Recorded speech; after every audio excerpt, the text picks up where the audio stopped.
காலையில எந்திச்சு வெளியே எட்டி பார்த்தா நல்லா மழை பெஞ்சிட்டு இருந்துச்சு. சின்ன பிள்ளைங்க மாதிரி நானுமே வந்து வெளியே எட்டி பார்த்துட்டு இருந்தேன். ரொம்ப நேரம் அந்த மழையோடைய அழகை ரசிச்சுட்டு சரி இன்னைக்கு வேலைக்கு போகலாமா வேணாமான்ற யோசனை தான். பட் வேறு வழி இல்லை, போய் தான் ஆகணும். கிளம்பிட்டேன்னா இன்னைக்கு வந்து ஒரு ஹெல்த்தியான ஒரு டே தான். காலையிலேயே வந்து எக்கை வந்து பாயில் பண்ணிட்டேன். எப்போவுமே வந்து ரெகுலராக ப்ரோட்டீனுக்காக எக்கை வந்து எடுத்துப்பேன். ஒரு 5 எக்ஸு, எக் ஒயிட் மட்டும்.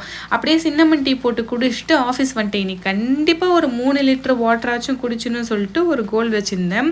ஸோ அப்படியே கொஞ்சம் நேரத்தில் ஹஸ்பண்ட் வந்து அவங்க லேட்டாக தான் வந்தாங்க. அப்படியே எனக்கு லஞ்சும் பிரேக்ஃபாஸ்ட்டுக்கு வந்து கொஞ்சம் ஜூஸும் கொடுத்துட்டு போயிட்டாங்க. ஏன்னா நான் கண்டிப்பாக பிரேக்ஃபாஸ்ட்டை ஸ்கிப் பண்ணுற அன்றைக்கி ஏதாச்சும் ஒரு ஃப்ரெஷ் ஜூஸ் குடிப்பேன், அதுவும் வித்தவுட் சுகரில் தான். அவங்களுக்கு தெரியும். அதனால் எனக்கு வந்து ஒரு பீட்ரூட் ஜூஸ் வாங்கி கொடுத்தாங்களா, அப்படியே டே மார்னிங்கே கொஞ்சம் ஃப்ரெஷ்ஷாக ஸ்டார்ட் ஆச்சு. ஒரு 11:30 மணி போல் வித்தவுட் சுகரில் பிளாக் காஃபி தான் இப்படியே குடிச்சிட்டு கொஞ்சம் ஹெல்த்தியான டே. ஸோ டே 1 நல்லா வெற்றிகரமாக சுகர் இல்லாமல் நான் வந்து கம்ப்ளீட் பண்ணிட்டேன்.